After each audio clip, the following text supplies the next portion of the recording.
Hey everybody, this your girl TattooRika right here. So y'all look, I know I have not posted anything since the unfortunate confirmation of Mrs. Steel 211's passing. It was just really emotional. Me and him have been playing together for years, so it was a lot. And I wouldn't have been able to even do a video or post or stream because that was just too much. It was really too much. So I really just need to get my emotions together. But I wanted to do a video today. So I have not done a reaction to a death battle in a while. So this is Death Battle Omni-Man versus Bardock. I'm not sure who will win this one. Well, if I had to really say in my mind, if I had to put a guess, although I love Dragon Ball Z, I would have to probably put Omni-Man, but then I would also think they kind of in a way a little bit matched, just because Bardock, you know, he can. I mean, he was already strong in his own right. So then, you know, if they, you know how in the games he goes Super Saiyan mode, or he goes, you know, even, you know, Super Saiyan 3, Super Saiyan God, or even if he transforms, so into the giant ape, Azor, I can't say the word, whatever. Anyway, y'all know what it is. But we're about to get into this, so I hope you guys like this video. You like, comment, share, subscribe. Hit the notification bell so that we know I upload a video. Let's get into this, and let's go. Alright, show me what you got for me, Death Battle. Omni-Man versus Bardock, the ostracized Viltrumite and the doomed Saiyan. He's Wiz and I'm Boomstick. And it's our job to analyze their weapons, armor, and skills to find out who would win a death battle. This is gonna be a hard Omni-Man, Earth's once greatest hero. Alongside the Guardians of the Globe, he protected the world from all manner of threats. And then, in a single day, it all went horribly wrong. Why, Omni-Man? How, Omni-Man? Who, Omni-Man? Who indeed? Champion of Earth, best-selling author J.K. Simmons, yet it was all a charade, with his murderous rampage only brought to a halt thanks to his own. I don't care what nobody say, that shit was fucking vicious. It was fire though. You had to do your son through the train, bro. I'm just being honest. And look, that's one of my favorite fatalities of Mortal Kombat. That way he turned into Hail Mary, the animality. Ooh, me and GT gotta run a rematch. Me and him just played, literally, and his ass beat me by like 2 matches. I'm gonna get my revenge. But anyway, shit. I gotta see, because no, I honestly think Omni-Man will probably win. I think Omni-Man will probably win. And I saw, before I started doing this video, I didn't watch the video, but like somebody put it like they got the results wrong. So I don't know who gonna win this, but we about to. It all starts with his home planet, Viltrum, which I hear is a totally lovely utopia. Through brutal mortal combat. With a K! Or, wait, no, that came later. Viltrumites are among the most powerful beings in the universe, even more so after they purged the weaker members of their species. As a vanguard of the Viltrumite Empire, Omni-Man infiltrated Earth as Nolan Grayson, expected to prepare the planet for Imperial assimilation. Which should have been easy, since he's got your classic strongman superpowers, and he's basically invulnerable, easily knocking around asteroids the size of Texas. He can fly at unbelievable speeds, soaring from Earth to the planet Thraxa in under 1 week. Thraxa is, quote, a couple galaxies away, give or take, so a minimum of 2 galaxies. Beyond the Milky Way's neighbor Andromeda. You know what? This may be okay. You know what? I think Bardock might win. Actually, I think he might win this, because I remember, I forgot this, when with the Saiyans, they just as powerful as well. It's not as old, but they just as powerful. I was like, so y'all remember King Vegeta ass? To me, it looked like he just waved his hand and 3 planets was just gone. Like, I'm just nah. And Bardock ass was fucking. He was on one, like, for real. And you gonna count out Goku. Goku ass too. Yeah, I don't know. Andromeda is the lesser-known Triangulum galaxy, which is over 2.7 million light-years away. Reaching it in under 1 week means Omni-Man must have flown over 142 million times faster than light. Oh, and Viltrumites can't breathe in space, so he held his breath the whole way. And it's not like he was in a rush. He was on a soul-searching trip, contemplating the significance of smashing his own son's face in. Think, Nolan, think. Yeah, this is why I'm never having kids. You're missing out. But according to another Viltrumite, Thetis, a bunch of other Viltrumites who actually were in a hurry flew to Viltrum across the Virgo supercluster in less than 24 hours. That's over 20 billion times faster than light. You don't really need to rush anyway. The older a Viltrumite gets, the slower they age. According to the Invincible handbook, Nolan is over 2,000 years old. And regardless of age, Viltrumites don't suffer muscle fatigue like humans do, so they rarely ever tire out. Seriously? He's got parenting easy mode on, and he couldn't even handle that. I would have killed for that back when my daughter was born. Well, you would have to be a Viltrumite first. A Viltrumite's body contains smart atoms, which they subconsciously manipulate. This cellular structure can effectively recall certain states of being regardless of their present environment, reacting to changes at an atomic level to perform the impossible. Yeah, like surviving your intestines getting ripped out, or even more scary, ripping out your whole beard all at once. Ugh. Only a Viltrumite could pull off something that disturbing. Nolan is incredibly tough, but if he faces superior forces, his smart atoms can adjust to make him even stronger by comparison. This is why Viltrumites are considered invincible. Most weapons in the universe can't even scratch a Viltrumite like him. Even a ship's cannon like this one can't take down a Viltrumite, and it obliterated a massive solar disk nearly half the size of a star. Speaking of planets, he's strong enough to shatter one by flying straight through it. A planet so big it has a whole ring around it. The Roche limit factor dictates the size a celestial body must be in order to disperse orbiting material as a ring. I know it look like as if I'm trying to follow this science, Jay. I'm just like, bro, like don't put no fucking equations up. I feel like I'm back in fucking school. Okay, so well then I'm gonna guess they. Cause the only thing, well, I don't know. Well, shit. Well, hold on. The only one who, well, shit. It should have been Omni-Man versus Broly then, because Broly just don't give a fuck. He just, bruh. Broly just fucks shit up. And all he got to do is say, Kakarot, it's over. Yeah, Omni-Man just...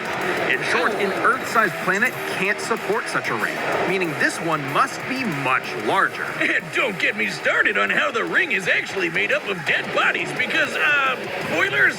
Just go read the comic. If Roche isn't doing it for you, this planet also supports 5 moons in its orbit, and even the smallest is a perfect sphere, meaning its own gravity shaped it. At minimum, a moon like that must have a diameter of 600 kilometers, or 370 miles. Comparing this to the planet's diameter, we can tell this world is nearly 14 times larger than Earth. Or it was before... Okay, let me see what he did. Escape the black hole, redirect a Texas-sized asteroid. Okay, destroy Viltrum with help.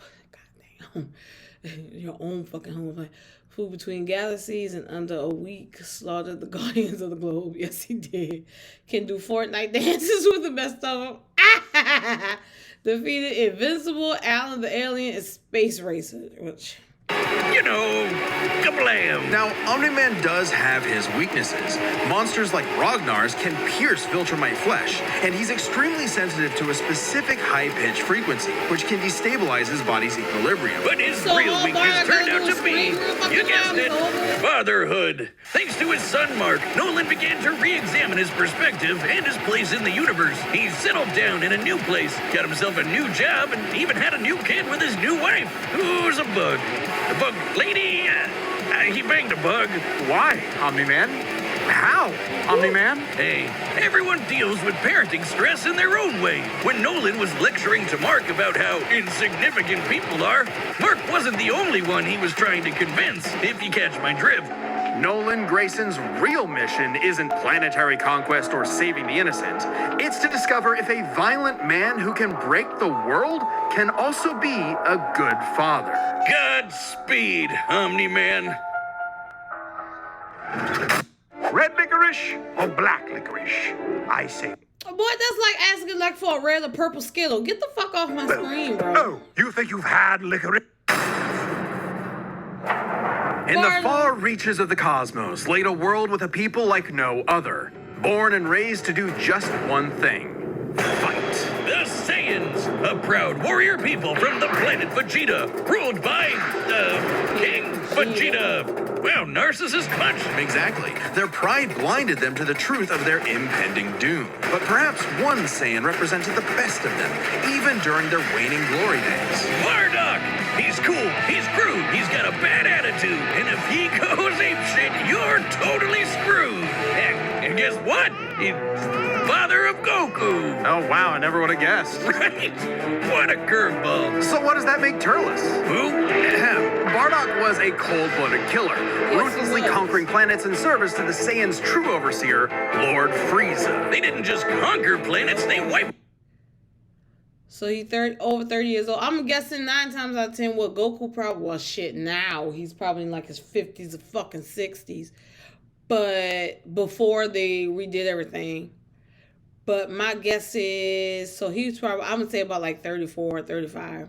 Maybe 36. That would be the oldest, I would say. Let's see, he 5'10", 192 pounds. He likes Gin, Kakarot, his teammates. Well, of course he would like Gin. Gin is his mate. That's Goku mama. Like, of course. That's, okay. He hates Frieza, Dodoria, time travel. He hates everybody in the Frieza Force. That's just what it is. And he rocks a sick bandana. All right. Out every living thing, leaving Frieza that fucking uninhabited skull. rocks to sell away. Right. Bardock was an asshole.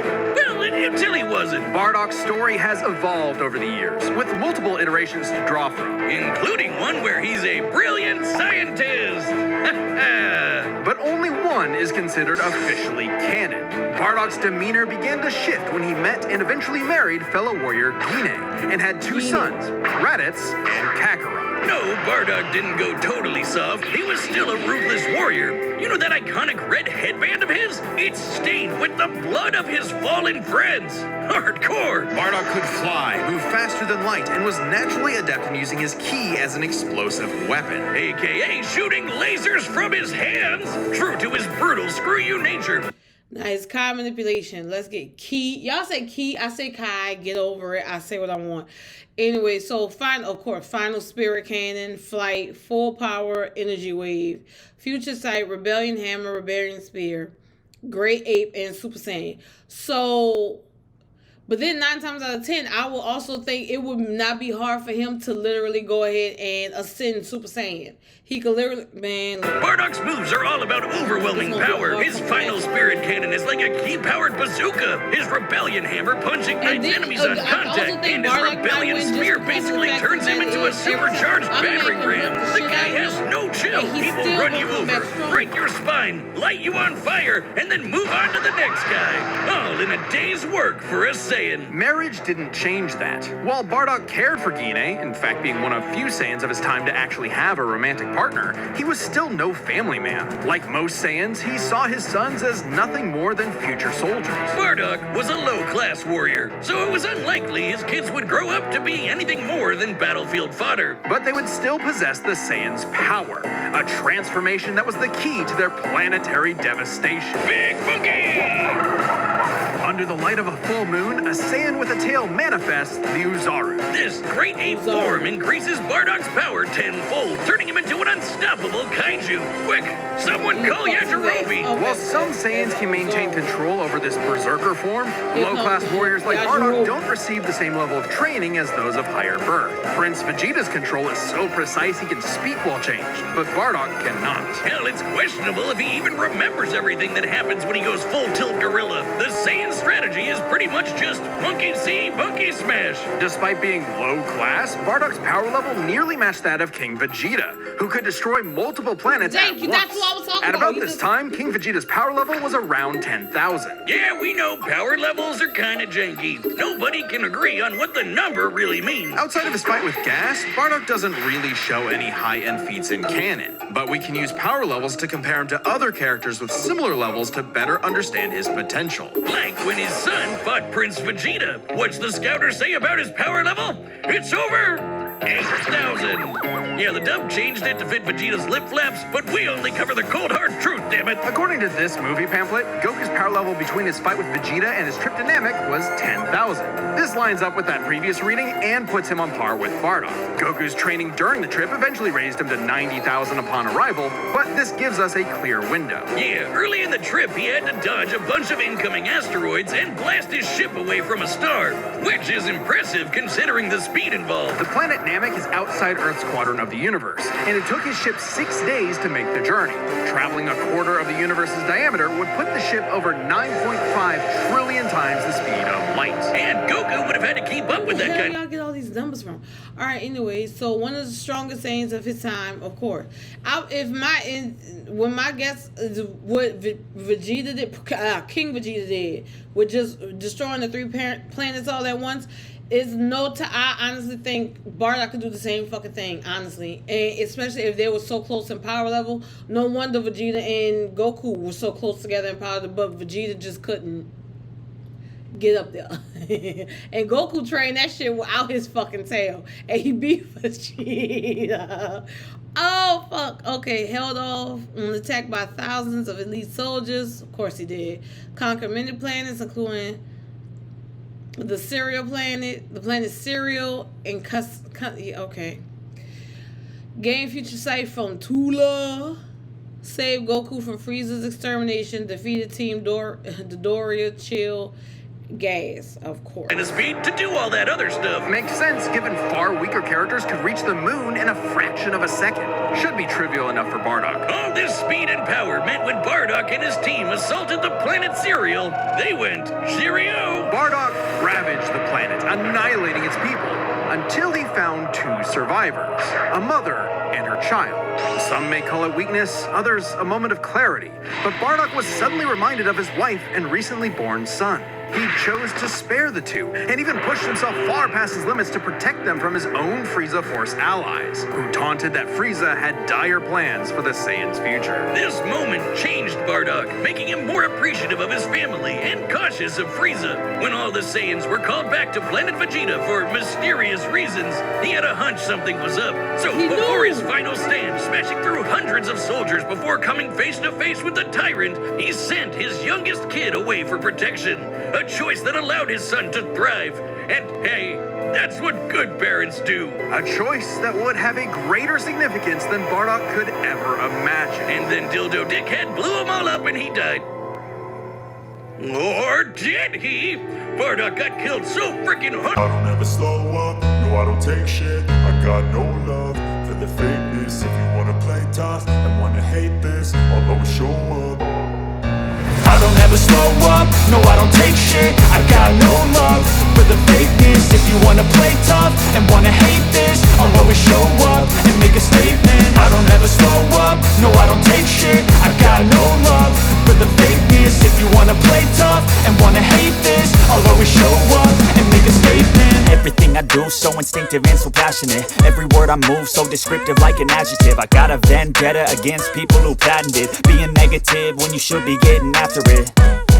I got facts over tracks, this and that. Spitting slow, spitting fast, I could roast, I could gas. Think I'm okay at last, but I don't know if that can erase all the past. And the pettiness, a reflection of the emptiness. Hilarious, you think you're worth my time, you're delirious. Mysterious, because you hide behind a fake exterior. Inferior, you know I'll always be a bit superior. Get off of me, this ain't no humble brag. I want you to Hey, shout out to everyone who believed in us during our recent... Yeah, you're awesome. Yay. I ain't getting for that. So While so many companies God dang it, are y'all promoting ruining what my is wrong, fucking experience with all these we fucking choose ads. to bro. celebrate.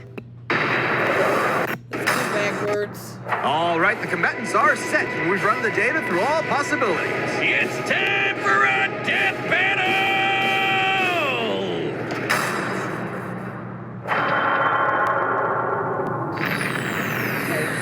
Let's get into it. Ooh. Let's get into it.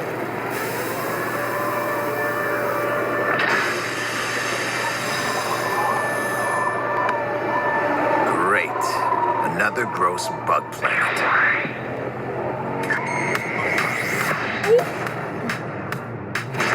This planet isn't anyone's to conquer. Don't underestimate me.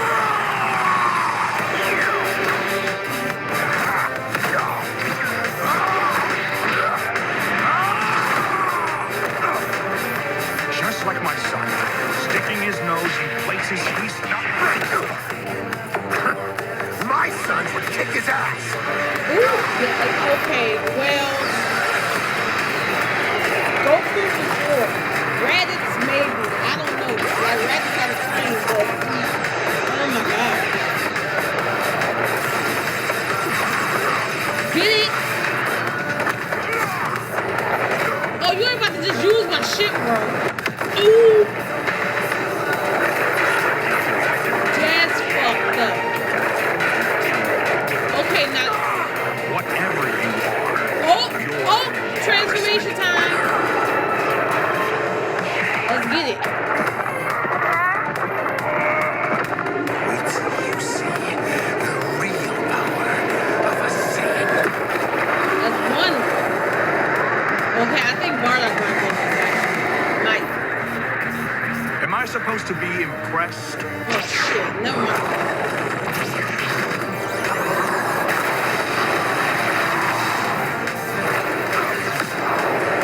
Oh, okay, yeah, because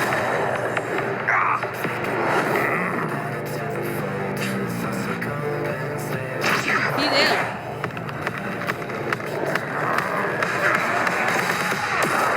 Okay, shit. It might be Bardock. I mean, it might be Omni-Man.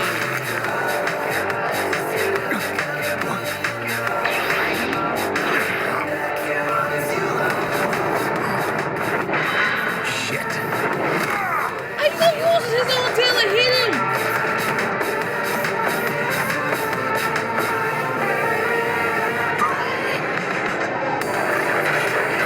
No. My sons. Leave me. I won't let you take me from my own. Oh, shit. Maybe out.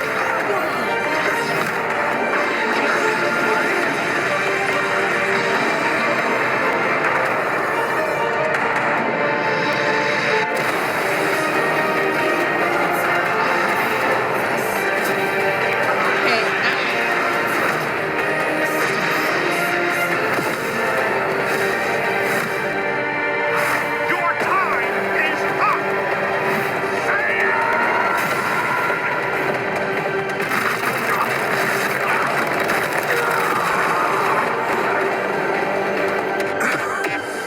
You said Saiyan. Remember it. Okay. Oh, God.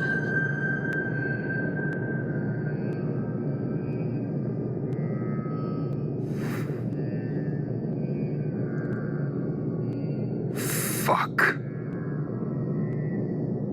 KO! Okay, these Gokus have got to stop picking fights with guys in capes. Pitting Saiyan against Wait, Viltrumite time is out. fascinating. You got something Among the against many Goku, similarities, then- 5 oh, wait, specific categories anybody- stand out. Starting with speed. Bardock is much faster, given his power level matched Goku dodging asteroids at 9.5 trillion times light speed, much higher than the Viltrumite's fastest speed. Add on the 50 times multiplier from Super Saiyan, and it's a huge difference. Right, Bardock clearly has the speed advantage, but strength and durability are another story. Though it doesn't seem like it at first, Bardock scales to King Veggie, who wrecked 3 planets at once, and Omni-Man only smashed 1. But given how big that one planet was, the numbers are actually pretty similar. Until we factor in the Super Saiyan boost, right? Well, there's a catch. A major plot point in Invincible involves the coalition of planets admitting that their weapons cannot hurt Viltrumites. So, when their ship's cannon obliterated this gigantic solar disk, it highlighted just how tough the Viltrumites really are. This disk completely blocked the sunlight and heat between a planet and its star. And this is no ordinary. Bro, okay, they're just throwing all these numbers and shit like that. Okay, but the only reason I say that Bardock would clearly match with Omni-Man only because, I mean, either way, they both have these different abilities. And like I said, I love Dragon Ball Z. I love Dragon Ball Z. I do. A part of me kind of figured that Omni-Man might win, but I didn't think it was just going to be that fucking like, that was just... Like, if you was to really see an actual battle of Omni-Man and Bardock, it ain't gonna be just go quick like that. Like, come on now. And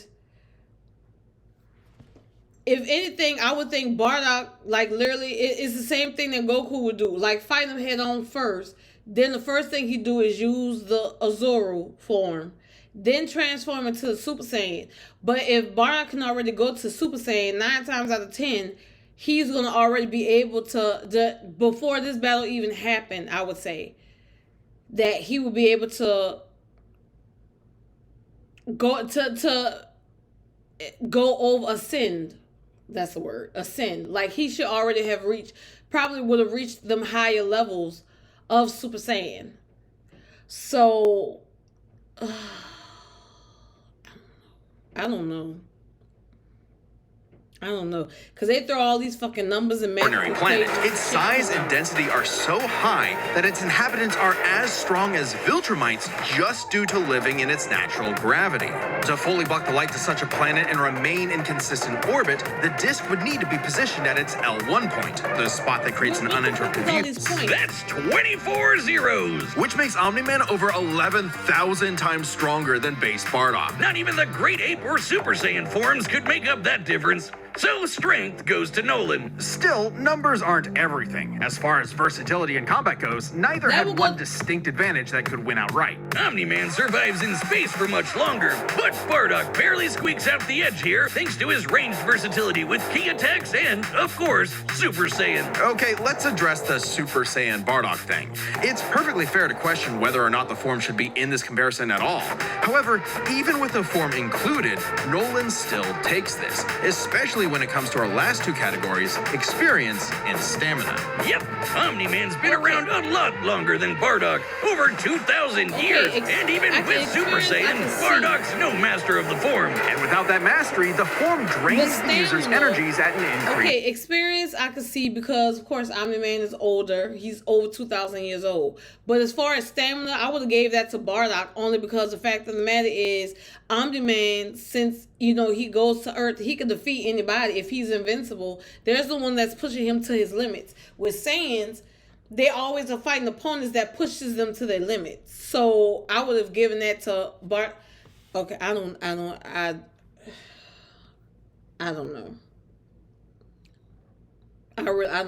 really don't know. I don't know how I feel about this one. Like, I could see, like I said, I could see, you know, Omni-Man, of course, he won. But there are just some factors I think that was just kind of left out. Because, like I said, and you also are not taking into account every time Bardock got injured or he got hurt, say in this fight. Every time the Saiyan gets stronger, every time when they are literally near death. So what makes me think that he wouldn't have came back after he lost his arm? But fuck. Come on, man. I don't know. Great. Which brings us to what may be Omni-Man's most surprising advantage. Those weird smart atoms. Saiyans like Bardock can fight for days on end, but only for so long. Bardock possesses a limited pool of ki, which only depletes faster when using super forms like the Great Ape. In contrast, Omni-Man's biology prevents him from tiring in most cases, letting him travel across whole galaxies for weeks non-stop. And his smart atoms adjust to counter whatever physical strain he's subjected to. Bardock's crazy speed and power made him a real challenge. But Nolan's strength, experience, and sheer endurance presented an unstoppable and unshakable force that would inevitably land the killing blow. When push came to shove, Omni-Man raised the Bardock. The winner is Omni-Man. Next time on Death Battle.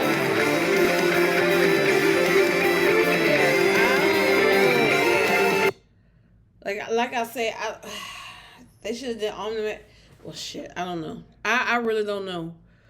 Because, like I say, I get it because I get it, but then at the same time, like, some things I felt like was just a little bit off. Like, even...